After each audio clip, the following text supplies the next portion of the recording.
For many, Lotus is one of the most iconic names in the world of motorsport. It all began back in the 1950s with the Lotus 6, then the Lotus 7, which of course still lives on today under the ownership of Caterham. They made their Grand Prix debut with the Lotus 16 at Monaco in 1958, before the innovative genius of the company founder, Colin Chapman, went on to create some really revolutionary Grand Prix designs. Lotus 25 was the first with a monocoque chassis. Lotus 49 was the first using the engine as part of the chassis. And then the Lotus 79 brought ground effect to Grand Prix racing.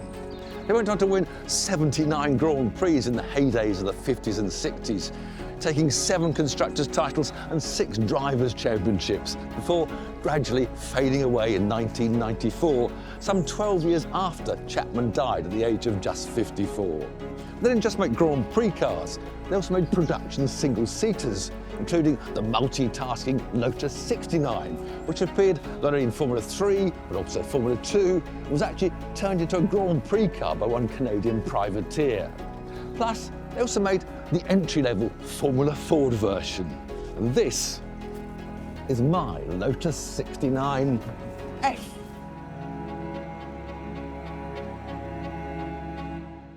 I won it in an Autosport magazine competition back in 1971, and it set me on the path to becoming a Grand Prix driver.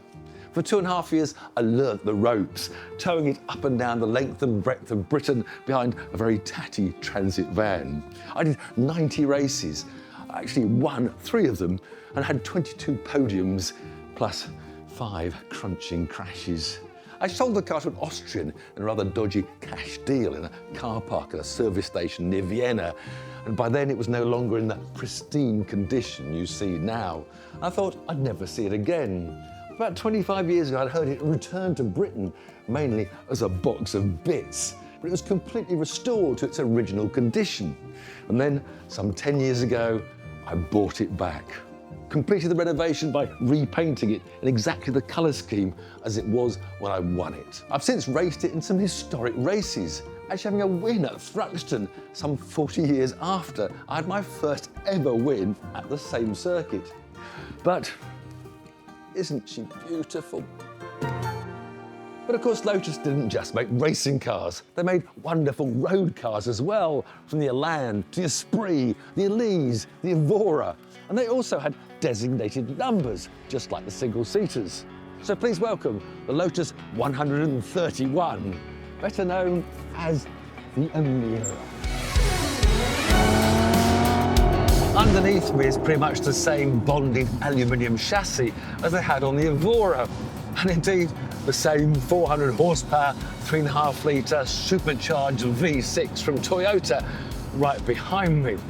That'll get us to 62 in 4.3 seconds if you really feel you need to.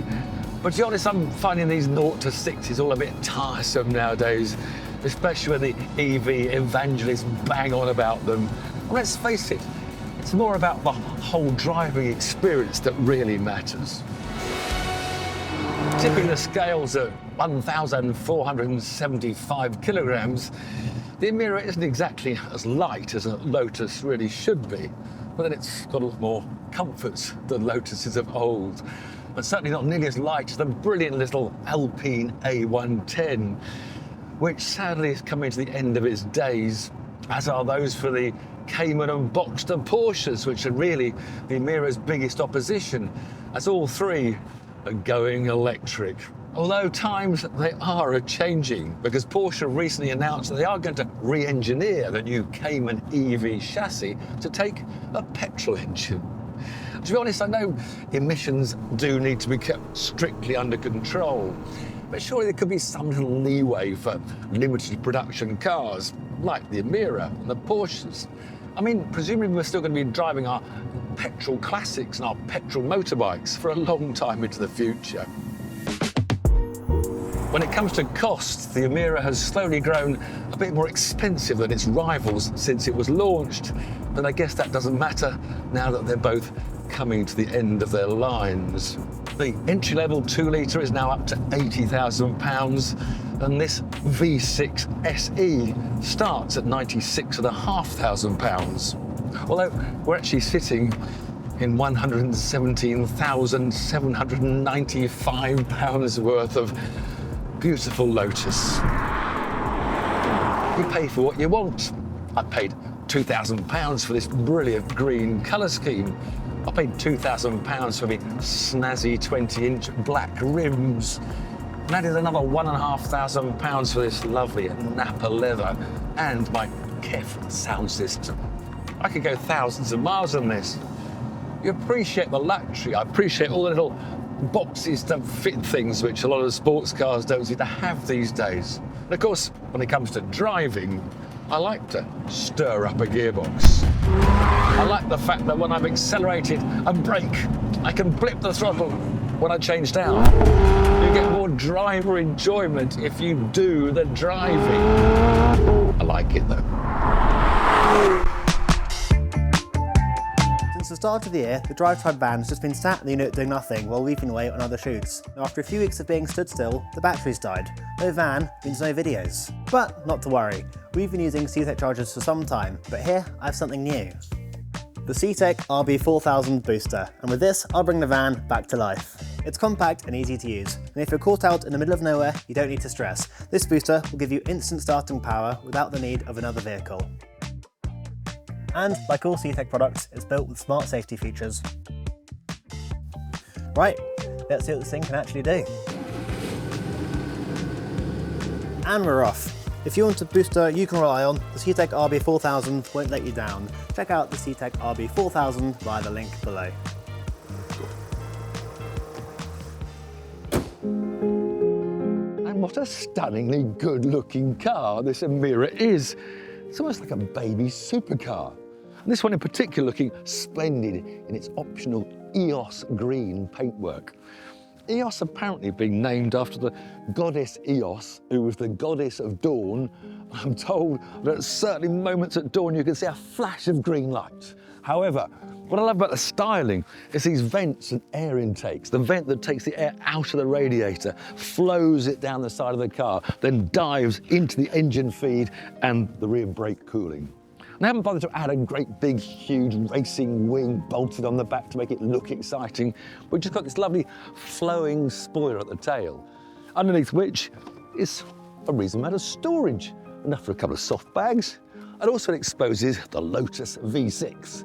Although we all know it's a Toyota V6, but it's still nice to have it exposed. And also, the exotic continuation is inside the car, where it's a very different Lotus.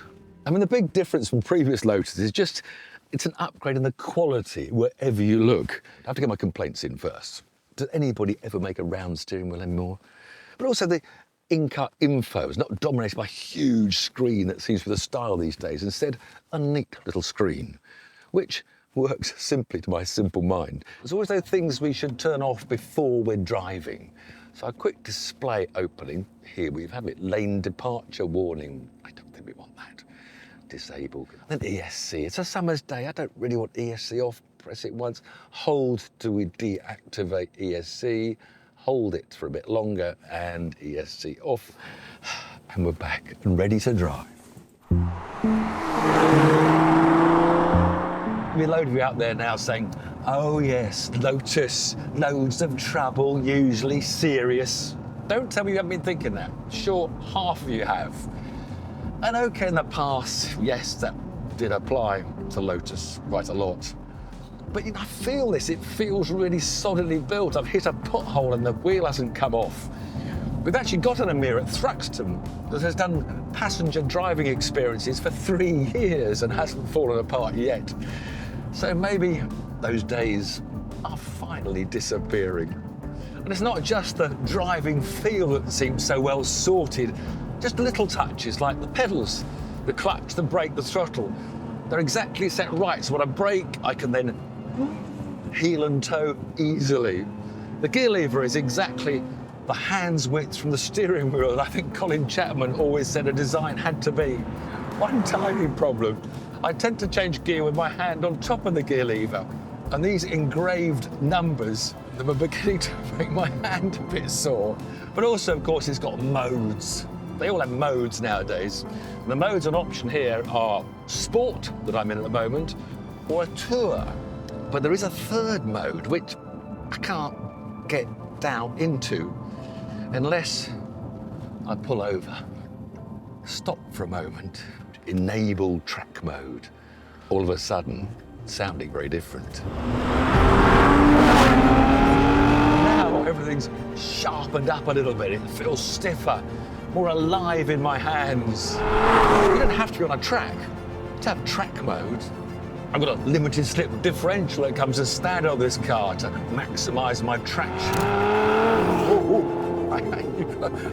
When you're in track mode, you've got to watch out for wet patches.